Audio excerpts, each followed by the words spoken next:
Hello guys, welcome back to my YouTube channel SKM study a way of success. मैं हूं आपका educator Shivam Mishra.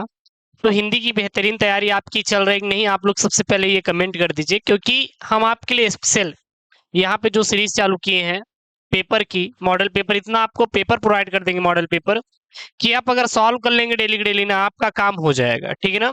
तो यहाँ पे मैं 2024 के लिए सामान्य हिंदी का मॉडल पेपर लेके आया हूँ। साहित्यिक हिंदी, सामान्य हिंदी दोनों भी अपलोड किए जा रही है। आर्ट और साइंस दोनों बच्चों को पढ़ाया जा रहा है आपके अपने यूट्यूब चैनल एसकेएम स्टडी के द्वारा। तो आपको कहीं नहीं जाने की जरूरत, ना कोई भी आपको टेंशन लेना है, क्योंकि जब एसकेएम स्टडी है तो टेंशन नहीं लेना है। पूरा पूरा मैं एक एक क्वेश्चन करवाऊंगा, ठीक ना। पूरा मैं एक एक क्वेश्चन करवाते चला जाऊंगा, तो आपको टेंशन बिल्कुल भी नहीं लेना है। तो चलिए, आज का जो पेपर होने वाला है वो आपका, यहाँ पे थोड़ा सा मुझसे प्रिंटिंग मिस्टेक हो गया है, तो इसके लिए माफी चाहेंगे। यहाँ पे 70 नहीं होगा, बल्कि क्या होगा, आपका 100 नंबर होगा। क्या होगा? 100 नंबर का आपका पेपर रहने वाला है, ठीक है ना। ये आपका पेपर कोड रहेगा, क्योंकि मैं खुद से बैठ कर आपको एक एक पॉइंट कवर करता हूँ। ये आपका पेपर कोड है 2024 का सामान्य हिंदी का आपका ये मॉडल पेपर रहने वाला है। और 3 घंटे 15 मिनट का आपको क्या मिलेगा, टाइम मिलेगा। प्रारंभ के 15 मिनट परीक्षार्थियों को प्रश्न पत्र पढ़ने की निर्धारित है, और इस प्रश्न पत्र में 2 खंड है, दोनों खंडों के सभी प्रश्नों का देना उत्तर आपको क्या अनिवार्य है। वैसे तो आज की इस वीडियो में हम लोग खंड का पूरा करेंगे, जो कि 50 अंक ये आपका मॉडल पेपर पूरा पूरा पक्का करवाएगा। हर एक क्वेश्चन सॉल्व करेंगे। ऑप्शन में जो क्वेश्चन रहेंगे उसको भी हम लोग सॉल्व करने वाले हैं, ऐसा नहीं कि छोड़ देंगे। हर एक क्वेश्चन को सॉल्व करते हुए चलेंगे, ठीक है ना। तो वीडियो को शुरू करें। सबसे पहले लाइक कर दीजिएगा एक, और इसका जो पीडीएफ है, पीडीएफ वो सर कहाँ से डाउनलोड करेंगे? एसकेएम स्टडी टेलीग्राम चैनल है, तो जाकर वहां से आप लोग डाउनलोड कर लीजिएगा। पूरा पूरा हम लोग क्या करेंगे, एक एक क्वेश्चन के यहाँ पे एक्सरे करके पढ़ेंगे, तो आपको टेंशन नहीं लेना है, ठीक है ना। तो सबसे पहला प्रश्न है यहाँ पे, वासुदेव सड़ग्रवाल की कृति है। तो वासुदेव सड़ग्रवाल की कृति किसकी है? माता भूमि। जो माता भूमि है यह किसकी है? वासुदेव सड़ग्रवाल की कृति है। तो मेरी असफलताएं किसकी है? नोट कर लीजिए, बाबू गुलाब राय की। गुलाब राय की। मेरी असफलता है किसकी? बाबू गुलाब राय की। ठीक सर। आधे अधूरे किसकी है? मोहन राकेश की। मोहन राकेश की है। ठीक है गुरुजी। और आखिरी चट्टान भी किसकी है? यह भी मोहन राकेश की है। मोहन राकेश की है। तो हम लोग अगर इस प्रकार से पढ़ेंगे ना, तो पूरा पूरा तैयार हो जाएगा। वासुदेव सड़ग्रवाल की अगर आप आपसे कोई क्वेश्चन पूछ ले कि कृति कौन सी है, तो माता भूमि है। मेरी असफलता है सर किसकी है? बाबू गुलाब राय की है। ठीक है। आधे अधूरे किसके? सर मोहन राकेश की। और आखिरी चट्टान किसकी? मोहन राकेश की है। तो इस प्रकार से पढ़ेंगे, कुछ यूनिक ही हम लोग इस बार पढ़ेंगे, ताकि आपका पूरा पूरा क्या हो जाए, कवर हो जाए अच्छी अच्छी तरीके से, आपको बिल्कुल भी टेंशन नहीं होगा। उसके बाद है यहाँ पे ख वाला, निम्नलिखित में से हजारी प्रसाद द्विवेदी की रचना नहीं है। तो देखिए, हिंदी साहित्य की भूमिका हजारी प्रसाद द्विवेदी की रचना है, विचार और वितर्क भी हजारी प्रसाद द्विवेदी की रचना है, और साहित्य का मर्म, ये तीनों तीनों हजारी प्रसाद द्विवेदी की क्या है? रचनाएं हैं। लेकिन बिल्ले सिर बकरिया यह हजारी प्रसाद द्विवेदी की रचना नहीं है। तो सर किसकी है? तो सर किसकी है? तो यह है सूर्यकांत त्रिपाठी निराला। किसकी है? सूर्यकांत त्रिपाठी। बोले तो निराला की है। किसकी है? निराला की है। बिल्लेसुर बकरिया क्या है? या सूर्यकांत त्रिपाठी निराला की क्या है? एक उपन्यास है। और क्या लिख सकते हैं, यह क्या है? उपन्यास है। ये भी इंपॉर्टेंट है। बोल देता है कि बिल्लेसुर बकरिया सूर्यकांत त्रिपाठी का क्या है? निबंध लेखन है, उपन्यास है, ठीक है ना। या फिर दे देगा आलोचनात्मक ग्रंथ है। तो इस प्रकार से दे देगा, तो आप सीधा बताइएगा, तो यह एक उपन्यास है। उसके बाद अगला यहाँ पे ग वाला, निम्नलिखित में से प्रोफेसर जी सुंदर रेड्डी की रचना है। तो जो मेरे विचार है, यह प्रोफेसर जी सुंदर रेड्डी की रचना है। कौन सी? मेरे विचार प्रोफेसर सुंदर रेड्डी की रचना है। ठीक सर, ये मेरे विचार प्रोफेसर सुंदर जी की रेड्डी की रचना है। तो आलवाल किसकी है? तो यहाँ पे आलवाल किसकी है? तो यहाँ पे नोट कर लीजिएगा, अगर मेरे विचार प्रोफेसर सुंदर रेड्डी की रचना है, तो आलवाल अज्ञे की है। किसकी है? अज्ञे की है सर। सूरज का सातवां घोड़ा किसका है? वो लिख सकते हैं धर्मवीर भारती का। किसका है?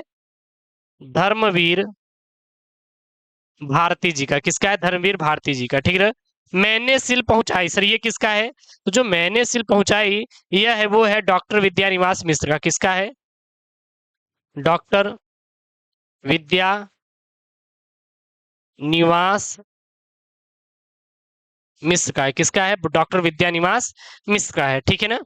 उसके बाद है अग्नि की उड़ान पुस्तक के रचनाकार है डॉक्टर एपीजे अब्दुल कलाम। यार डायरेक्ट अगर डॉक्टर एपीजे अब्दुल कलाम कहीं पर अग्नि की उड़ान, ठीक है ना, किसकी रचना है? डॉक्टर एपीजे अब्दुल कलाम की है। और ये हमारे भारत के पूर्व राष्ट्रपति भी थे। कौन? डॉक्टर जी APJ Abdul Kalam, doctor APJ Abdul Kalam. उसके बाद यहाँ पे है परमेश्वर नाथ रेणु की कृति है ठुमरी, यह किस विधा पर आधारित है? यह एक कहानी है। जो परमेश्वर नाथ रेणु की कृति है ठुमरी, यह किस विधा पर आधारित है? तो यह एक कहानी है। छाप देंगे क्या है सर? कहानी है। क्लियर है यहाँ तक? यहाँ तक क्लियर है? ये तो आपके प्रश्न नंबर 1 के 5 ऑब्जेक्टिव मैंने करवा दिया, जो कि 5 अंक आपका बिल्कुल पक्का हो जाएगा। मैंने एक एक क्वेश्चन को बारीक तरीके से पढ़ाया है ताकि आपका क्या हो जाए, पूरा पूरा कवर हो जाए और आपको अच्छे से समझ में आए। तो यहाँ तक तो क्लियर हो ही गया होगा, मैं आशा करता हूँ। प्रश्न नंबर दूसरा का क्या है यहाँ पे? रस कलश किसकी रचना है सर? सर जो रस कलश है यह किसकी रचना है? भारतेंदु हरिश्चंद्र की, जगन्नाथ रत्नाकर की, अयोध्या सिंह उपाध्याय हरिऔध की या जयशंकर प्रसाद की? तो जो रस कलश रचना है यह अयोध्या सिंह उपाध्याय हरिऔध जी की है। रस कलश किसकी रचना है? अयोध्या सिंह उपाध्याय हरिऔध जी की सर रचना है। कौन सी है? रस कलश किसकी रचना है? अयोध्या सिंह उपाध्याय हरिऔध जी की रचना है, ठीक है ना। इसे किस सन में लिखा गया था रस कलश को? तो इसे लिखा गया था 1904 ईस्वी में लिखा गया था। उसके बाद यहाँ पे है मैथिली शरणगुप्त का महाकाव्य कृति है। तो जो राके साकेत है, क्या है? साकेत है। यह मैथिली शरणगुप्त की क्या है? महाकाव्य कृति है। कौन सी है? साकेत है।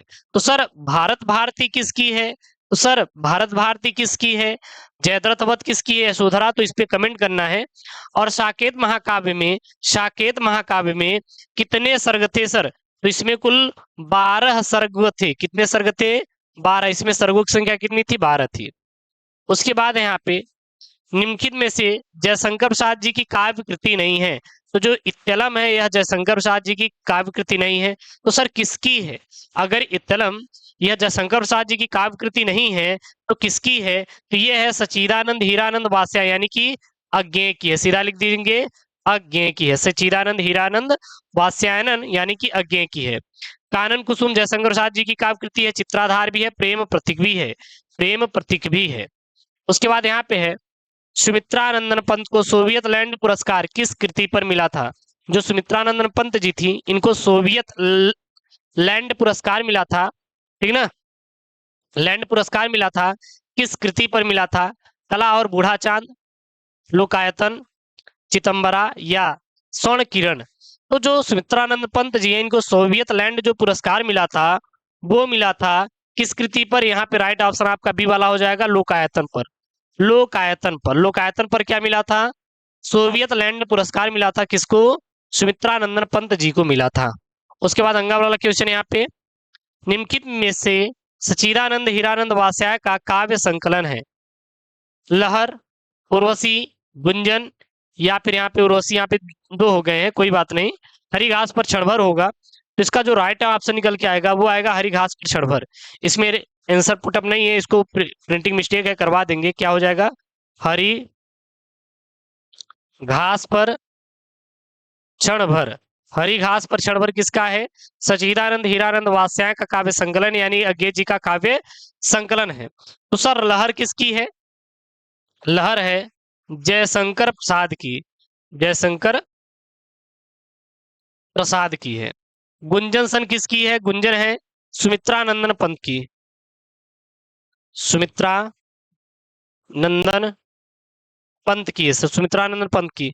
सर उर्वशी किसकी है? उर्वशी किसकी है? तो रामधारी सिंह दिनकर की, रामधारी सिंह दिनकर की है। क्लियर है यहाँ तक? चलिए उसके बाद आपका गद्यांश आएगा। सर गद्यांश कितने नंबर का आएगा? 10 नंबर का गद्यांश आएगा। सॉल्व करने का सबसे बेटर अप्रोच यही है कि सबसे पहले आप गद्यांश को क्या करिए? पढ़िए। हर एक गद्यांश को आपको पढ़ना है। जैसे यहाँ पे क्या करना है, भूमि का निर्माण देवों ने किया है, वह अनंत काल से है, उसके भौतिक रूप, सौंदर्य और समृद्धि के प्रति सचेत होना हमारा आवश्यक कर्तव्य है। गद्यांश आपके पेपर में 2 गद्यांश रहेंगे, कोई एक गद्यांश सॉल्व करेंगे, आपको पूरा नंबर मिलेगा। भूमि के पार्थिव स्वरूप के प्रति हम जितने अधिक जागरूक होंगे, उतनी ही हमारी राष्ट्रीयता बलवती हो सकेगी। यह पृथ्वी सच्चे अर्थों में समस्त राष्ट्रीय विचारधाराओं की जननी है। जो राष्ट्रीयता पृथ्वी के साथ नहीं जुड़ी है, राष्ट्रीयता की जड़ें पृथ्वी में जितनी अधिक होंगी, उतना ही राष्ट्रीय भाव का अंकुर पल्लवित होगा। इसीलिए पृथ्वी के भौतिक रूप की आद्योपांत जानकारी प्राप्त करना, उसकी सुंदरता और उपयोगिता और महिमा को पहचानना हमारा क्या है, आवश्यक धर्म है। सबसे पहला यहाँ क्वेश्चन पूछा गया है कि भूमि का निर्माण किसने किया है और वो कब से है। देखिएगा, जब आपको इसका आंसर करना हो, सर कैसे करेंगे, तो सबसे पहले आपको पढ़ना है। पढ़ लिए हैं तो देखिए, अब यहाँ पे भूमि का निर्माण किसने किया है और वह कब से है। तो भूमि का निर्माण किसने किया है, पहला क्वेश्चन का आंसर, भूमि का निर्माण देवों ने किया है और वह अनंत काल से है। तो इसका आंसर यही हो जाएगा, भूमि का निर्माण देवों ने किया है और वह अनंत काल से है। बस यही छाप देना है और ज्यादा कुछ भी नहीं आपको करना है। उसके बाद का वाला क्वेश्चन है, यह पृथ्वी सच्चे अर्थों में किसकी जननी है। यह पृथ्वी सच्चे अर्थों में किसकी जननी है। तो देखिए, किसकी जननी है, तो यहाँ पे जननी है लिखा है, किसकी जननी है, यह पृथ्वी सच्चे अर्थों में समस्त राष्ट्रीय विचारधाराओं की जननी है। सेकंड वाले क्वेश्चन का आंसर हो जाएगा। तो इस प्रकार से जो गद्यांश रहेंगे उनका आप लोग ढूंढ कर आंसर करेंगे, जैसे मैं यहाँ पे आपको बता रहा हूं। तो ये अप्रोच सबसे बेस्ट होता है और इसमें 100% एक्यूरेसी आपकी आती है और एग्जामिनर एक भी नंबर नहीं काटता। बशर्ते आपको बस एक चीज तैयार होना चाहिए कि ये किस शीर्षक से लिया गया है और इसके लेखक कौन है। बस ये आप पहचानने का तरीका मैं बता दूंगा अप्रोच, और आप कर लोगे, ठीक है ना। तो इसमें क्या लिखेंगे, यह पृथ्वी सच्चे अर्थों में राष्ट्रीय विचारधारा जननी है। पार्थिव और आद्योपांत शब्दों का अर्थ क्या होता है, पार्थिव मतलब होता है पृथ्वी से संबंध रखने वाला, पार्थिव कहलाता है। आद्योपांत मतलब शुरू से अंत तक, यानी कि आप शुरू करिए और अंत तक जाइए, उसे हम लोग क्या कहते हैं, आद्योपांत जानकारी। यानी जो शुरू से लेकर अंत तक जानकारी रखते हैं उसे हम लोग आद्योपांत जानकारी कहते हैं। फिर यहाँ पे रेखांकित अंश की व्याख्या कीजिए। सर इसको कैसे करेंगे, जैसे यहाँ पे राष्ट्रीयता की जड़ें पृथ्वी में जितनी अधिक गहरी होंगी, उतनी राष्ट्रीय भाव का अंकुर पल्लवित होगा। अब सर इसको कैसे करेंगे, तो जो रेखांकित वाला आपको प्रश्न करना रहता है वो बहुत ही सिंपल है यार, बहुत ही अच्छी तरीके से कर सकते हैं। सर कैसे कर सकते हैं, आप जरा बता दीजिए। इसको करने के लिए आपको क्या करना है, कुछ भी नहीं करना, बस एक काम ये करना है कि उसी चीज को बढ़ा चढ़ा के बातें बताना। जैसे कि अगर आपसे कोई दोस्त, मतलब आप स्कूल में कोई दोस्त आपके दोस्त को गाली दे रहा था, तो आपने उसको क्या करेंगे, बढ़ा चढ़ाकर अपने दोस्त से जाकर बताएंगे, ताकि वहां पे क्या हो जाए, मारपीट हो जाए। तो उसी प्रकार रेखांकित अंश वाला भी आपको बढ़ा चढ़ा के करना है, ठीक है ना। उसके बाद उपयुक्त गद्यांश के पाठ और शीर्षक का नाम। तो देखिए, अगर आप इसको तैयार कर लेंगे कि राष्ट्र का स्वरूप वासुदेव सड़करवाल, ठीक है ना, अशोक का फूल डॉक्टर हजार प्रसाद द्विवेदी, इस प्रकार से अगर याद किए रहेंगे तो आप उसका आंसर बहुत ही अच्छे तरीके से दे सकते हैं। जैसे यहाँ पे है, राष्ट्र के स्वरूप का, राष्ट्र के स्वरूप से लिया गया है और इसके लेकर वासुदेव सड़करवाल जी। बस अब कैसे गुरुजी राष्ट्र के स्वरूप से, क्योंकि आपको देखेंगे तो यहाँ पे राष्ट्र शब्द आया है, राष्ट्र राष्ट्र राष्ट्र, जब बार बार राष्ट्र शब्द उपयोग किया गया है तो यह राष्ट्र के स्वरूप से लिया गया है। क्या इतनी चीजें क्लियर है आप सभी बच्चे की, एक बार कमेंट करके आप लोग बता देंगे जी सर बिल्कुल क्लियर है, हमें किसी प्रकार की कोई चिंता नहीं है। यदि आप जब तक पढ़ा रहे हैं तो हमें कोई चिंता होगी नहीं गुरुजी, कोई टेंशन हमें होगा ही नहीं। चलिए, उसके बाद आपका पद्यांश आएगा। सर पद्यांश कितने नंबर का आएगा, 10 नंबर का पद्यांश आएगा। यहाँ पे पद्यांश है क्या, यहाँ पे देखेंगे, मेरे प्यारे नव जलद से, मेरे प्यारे नव जलद से, कंज से नेत्र वाले, जाके न मधुबन से ओ न भेजा संदेशा, मैं रो रो के प्रिय विरह से, मैं रो रो के प्रिय विरह से बावली हो रही हूँ, जाके मेरी सब दुख कथा, जाके मेरी सब दुख कथा, श्याम को तू सुना दे, ज्यों ही मेरा भवन तज तू, ज्यों ही मेरा भवन तज तू अल्प आगे बढ़ेगी, शोभावली सुखद कितनी, शोभावली सुखद कितनी, मंजू कुंजे मिलेगी। प्यारी छाया मृदुल स्वर से, प्यारी छाया मृदुल स्वर से, मोह लेगी तुझे वे, तो भी मेरा दुख लख वहां, तो भी मेरा दुख लख वहां, जान विश्राम लेना। तो इस प्रकार से इस पद्यांश को पहले हम लोग पढ़ेंगे, मतलब कि देखिए उतना अच्छा मुझे गाना नहीं आता, लेकिन जितना हुआ मैं बता दिया। अब गुरु जी कहे गुरु जी कौआ जैसा आपका गाना है, ठीक है कोई बात नहीं, छाप तो यार कौआ जैसा गाना है, मजा ले लो। तो देखिए इस प्रकार से पढ़ेंगे पद्यांश और इसका आप आंसर देंगे। तो सबसे पहले यहाँ पे क्वेश्चन पूछा गया है, संदेश प्रेषिका ने नव जलस से कंज से नेत्र वाले किसके लिए शब्द प्रयोग किया है? तो यहाँ पे श्री कृष्ण भगवान के लिए इस शब्द का प्रयोग किया गया है।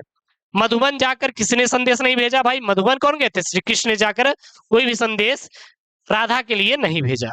बावली और अल्प शब्दों का अर्थ लिखे, बावली मतलब पागल, बावली मतलब क्या होता है? पागल, और अल्प मतलब क्या होता है? थोड़ा। बावली मतलब पागल और अल्प मतलब थोड़ा। फिर रेखांकित अंश की व्याख्या करना है, मतलब कि इसका जब भी मेरा भज तज तू अल्प आगे बढ़ेगी, शोभावली सुखद कितनी मंजू कुंजे मिलेगी। तो इसका मतलब क्या हो जाएगा? राधा पवन रूपी दूतिका से अपनी विरह कथा सुनाते हुए कहती हैं कि जब से मेरे प्राण प्रिय नए बादलों समान, यानी कि जल से भरी श्याम वर्ण कमल से नेत्र वाले कृष्ण मथुरा गए हैं, तब से मधुबन लौट कर न आए और न ही कोई संदेशा भेजा। और यहाँ पे है कि उपयुक्त पद्यांश से संबंधित कविता का शीर्षक और उसके रचयिता का नाम लिखिए। तो यह पवन द्वितिका से लिया गया है और इसके लेखक कौन है? अयोध्या सिंह उपाध्याय हरियोध जी है। बस काम खत्म। उसके बाद क्या आएगा? आपका प्रश्न नंबर 5वां आएगा, निम्नलिखित में से किसी एक लेखक का साहित्यिक परिचय देते हुए उनकी प्रमुख कृतियों का उल्लेख कीजिए। अधिकतम शब्द सीमा आपके 80 शब्द, 5 नंबर का रहेगा। तो ये आपको फुल्ली आपका खंड ख का मॉडल पेपर है और इसी प्रकार आपका मैं खंड ख भी करवा दूंगा, तो आप लोग बिल्कुल टेंशन मत लेना, हर एक हम लोग पूरा पूरा सॉल्व कर लेंगे। तो यहाँ पे वासुदेव अग्रवाल, हजारी प्रसाद द्विवेदी और डॉक्टर एपीजे अब्दुल कलाम 3 लोग हैं भैया। इसमें से हम केवल केवल हजारी प्रसाद द्विवेदी का देंगे एक संक्षिप्त परिचय, पूरा लिखाएंगे, आप लिख ही लोगे, मेन मेन पॉइंट कवर किए। देखिए डॉक्टर हजारी प्रसाद द्विवेदी का जन्म 1907 ईस्वी में हुआ था। जन्म स्थान दुबे का छपरा जो कि बलिया जिले में हुआ था। इनके पिता का नाम अनमोल द्विवेदी, माता का नाम ज्योतिषमती था। इनके बचपन का नाम क्या था? वैद्यनाथ द्विवेदी था। इन्होंने अनेक महत्वपूर्ण पदों पर भी कार्य किए थे या कार्यरत थे। इनकी प्रमुख रचनाएं कौन कौन सी? अशोक के फूल, कुटज, विचार प्रवाह, विचार और वितर्क, कल्पलता, बाण भट्ट की आत्मकथा, अनाम दास का पोथा, चारुचंद्र लेख और पुनर्नवा। और इनकी मृत्यु कब हुई थी? 18 मई सन 1979 ईस्वी में इनकी मृत्यु हो गई थी। तो ये आपका इंपॉर्टेंट है, प्रमुख रचनाएं आप लोग रट लीजिएगा। उसके बाद आपका ख रहेगा, इसमें 5 का ख रहेगा, 5 नंबर का आपका आएगा। ये भी जीवन परिचय आपका किन नंबर का आएगा भैया? 5 नंबर का आएगा। निम्नलिखित में से किसी एक कवि का साहित्यिक परिचय देते उनकी प्रमुख कृतियों का उल्लेख कीजिए। 5 अंकों का है। मैथिली शरणगुप्त, महादेवी वर्मा और सच्चिदानंद हीरानंद वासया के। तो यहाँ पे मैंने लिया है महादेवी वर्मा जी का लिया है। तो इनका जन्म हुआ था सन 1907 ईस्वी में। जन्म स्थान क्या था? फर्रुखाबाद उत्तर प्रदेश। पिता का नाम श्री गोविंद सहाय और माता का नाम श्रीमती हेमरानी था। और ये उत्तर प्रदेश विधानसभा परिषद में सदस्य भी रही। इनकी भाषा संस्कृत निष्ठ खड़ी बोली थी। शैली कौन कौन सी थी इनकी? मुक्तक मुक्तक मुक्तक गीत, काव्य की प्रवाहमयी और सुव्यवस्थित शैली इनकी थी। और इनकी प्रमुख रचनाएं यामा, दीपशिखा, निर्जा, निहार, रश्मि और शांति गीत इत्यादि इनकी प्रमुख रचनाएं थी। तो ये आपका इंपॉर्टेंट है। और इनकी मृत्यु 1987 ईस्वी में हो गई थी। क्लियर है ना? उसके बाद आपका प्रश्न नंबर 6 आएगा, वो आएगा पंचलाइट अथवा बहादुर कहानी का सारांश लिखिए। अधिकतम शब्द सीमा 80 शब्द अथवा ध्रुव यात्रा बहादुर कहानी का सारांश लिखिए। 80 शब्द आपका 5 अंकों का। कितने नंबर का? 5 अंकों का आपके बोर्ड एग्जाम में आएगा। इसका पीडीएफ आप Telegram channel SKM studies download कर सकते हैं। एसकेएम स्टडी टेलीग्राम चैनल का लिंक मैं डिस्क्रिप्शन बॉक्स के अंदर दे दे रहा हूं, जाके ज्वाइन कर लेना। तो देखिएगा क्या लिखेंगे यहाँ पे हम लोग पंचलाइट कहानी का सारांश देखेंगे। पंचलाइट कहानी रेणु जी की आंचलिक कहानी है और कहानी में बिहार के एक पिछले गांव के परिवेश का बहुत ही सुंदर चित्रण प्रस्तुत किया गया है।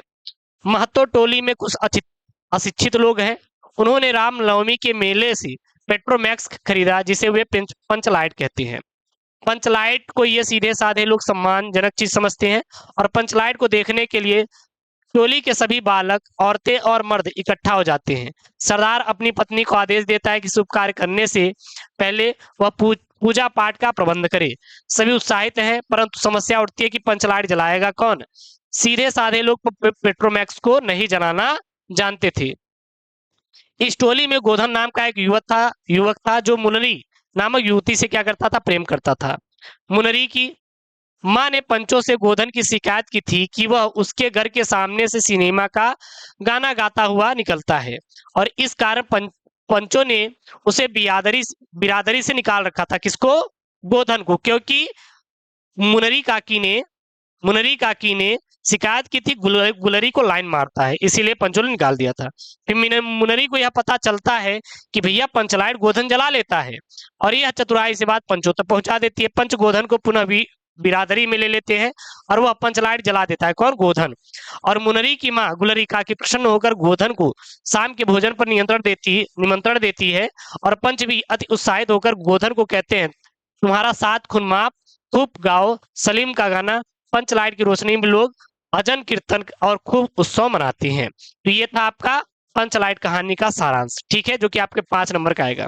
उसके बाद आएगा आपका स्वपठित खंड काव्य। स्वपठित खंड काव्य आपके जिले के अनुसार आएगा, 5 नंबर का आएगा, ठीक है ना। आपके जिले के अनुसार जैसे मुक्ति के खंड काव्य, सत्य की जीत, रश्मि रथी, आलोक वृत्त, में हर एक खंड काव्य करवा दूंगा, आप टेंशन मत लीजिएगा। त्यागपति और श्रवण कुमार। तो यहाँ पर जो मैंने लिया है वो सत्य की जीत पर लिया है। थोड़ा सा इसका एक्सप्लेन करेंगे, बाकी तो आप याद ही कर लोगे। सत्य की जीत खंड काव्य में दुर्योधन का चरित्र एक तुच्छ शासक का चरित्र है। वह असत्य, अन्याय तथा अनैतिकता का आचरण करता है। वह छल विद्या में निपुण अपने मामा शकुनी की सहायता से पांडवों को द्रुत क्रीड़ा के लिए आमंत्रित करता है और उनका सारा राज्य जीत लेता है। दुर्योधन चाहता है कि पांडव द्रौपदी सहित उसके दासी बन कर रहे हैं, और वह द्रौपदी को सभा के बीच में वस्त्रहीन करके अपमानित करना चाहता है। और उसके चरित्र की निम्नलिखित विशेषताएं, जैसे कि शस्त्र बल का पुजारी था कौन? दुर्योधन। अनैतिकता का अनुयायी था दुर्योधन। मातृदेशी था और असहिष्णुता था। तो इत्यादि चीजें लिख सकते हैं। तो यहाँ पर मैंने खंड का सामान्य हिंदी का जो खंड क है, इसका मैंने देख सकते हैं पूरा मैंने प्रॉपर सोल्यूशन इस मॉडल पेपर में दे रखा है, क्योंकि वैसे वीडियो बहुत ज्यादा बड़ी हो जाती है, इसलिए मैंने इसको एक ही वीडियो में खत्म किया है। नेक्स्ट वीडियो में मैं इसका खंड ख लेकर आऊंगा, तो आप लोग जरूर बने रहिएगा। यहाँ पे आप 50 नंबर, 100 में से 50 नंबर बिल्कुल गारंटी है आपका पक्का हो जाए, क्योंकि जो भी मैं आपको क्वेश्चन यहाँ पे कराया हूँ बेहद ही ज्यादा इंपॉर्टेंट है। हर एक क्वेश्चन को मैंने बेहद ही अच्छे तरीके से सरल भाषा में एक्सप्लेन किया है, और मैं आशा करता हूँ वीडियो पसंद आएगा तो वीडियो को लाइक करिए, चैनल को सब्सक्राइब करिए। एक चीज और, आप इसका पीडीएफ जाके Telegram channel SK mystery download कर लीजिएगा। एसके मिस्ट्री टेलीग्राम का लिंक डिस्क्रिप्शन बॉक्स के अंदर दिया होगा। दोस्तों थैंक यू।